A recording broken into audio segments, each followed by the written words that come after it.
ಕೆನಡಾದ ಪ್ರಧಾನಿಯಾಗಿ ಲಿಬರಲ್ ಪಕ್ಷದ ಮಾರ್ಕ್ ಕಾರ್ನಿ ಆಯ್ಕೆಯಾಗಿದ್ದಾರೆ. ಗೆಲುವಿಗಾಗಿ ಮಾರ್ಕ್ ಕಾರ್ನಿ ಅವರನ್ನು ಪ್ರಧಾನಿ ನರೇಂದ್ರ ಮೋದಿ ಅಭಿನಂದಿಸಿದ್ದಾರೆ. ಈ ಕುರಿತು ಸಾಮಾಜಿಕ ಮಾಧ್ಯಮ ಪೋಸ್ಟ್ನಲ್ಲಿ ಪ್ರಧಾನಿ ನರೇಂದ್ರ ಮೋದಿ, ಪ್ರಜಾಪ್ರಭುತ್ವ ಮೌಲ್ಯಗಳು, ಕಾನೂನಿನ ನಿಯಮಕ್ಕೆ ದೃಢವಾದ ಬದ್ಧತೆ ಮತ್ತು ಜನರ ನಡುವಿನ ಸಂಬಂಧಗಳನ್ನು ಬಲಪಡಿಸಲು ಭಾರತ ಮತ್ತು ಕೆನಡಾ ಬದ್ಧವಾಗಿದೆ.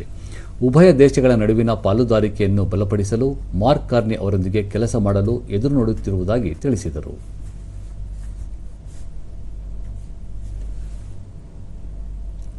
ಈ ನಡುವೆ ಟ್ರಿನಿಡಾಡ್ ಮತ್ತು ಟೊಬ್ಯಾಗೊ ಪ್ರಧಾನಿಯಾಗಿ ಯುನೈಟೆಡ್ ನ್ಯಾಷನಲ್ ಕಾಂಗ್ರೆಸ್ನ ಕಮಲಾ ಪ್ರಸಾದ್ ಬಿಸೇಸರ್ ಆಯ್ಕೆಯಾಗಿದ್ದಾರೆ. ಚುನಾವಣೆಯಲ್ಲಿ ಗೆಲುವು ಸಾಧಿಸಿರುವುದಾಗಿ ಅವರನ್ನು ಪ್ರಧಾನಿ ನರೇಂದ್ರ ಮೋದಿ ಅಭಿನಂದಿಸಿದ್ದಾರೆ. ಸಾಮಾಜಿಕ ಮಾಧ್ಯಮ ಪೋಸ್ಟ್ನಲ್ಲಿ ಪ್ರಧಾನಿ ನರೇಂದ್ರ ಮೋದಿ, ಭಾರತವು ಟ್ರಿನಿಡಾಡ್ ಮತ್ತು ಟೊಬ್ಯಾಗೊ ಜೊತೆಗೆ ಐತಿಹಾಸಿಕವಾಗಿ ನಿಕಟ ಸಂಬಂಧಗಳನ್ನು ಹೊಂದಿದೆ.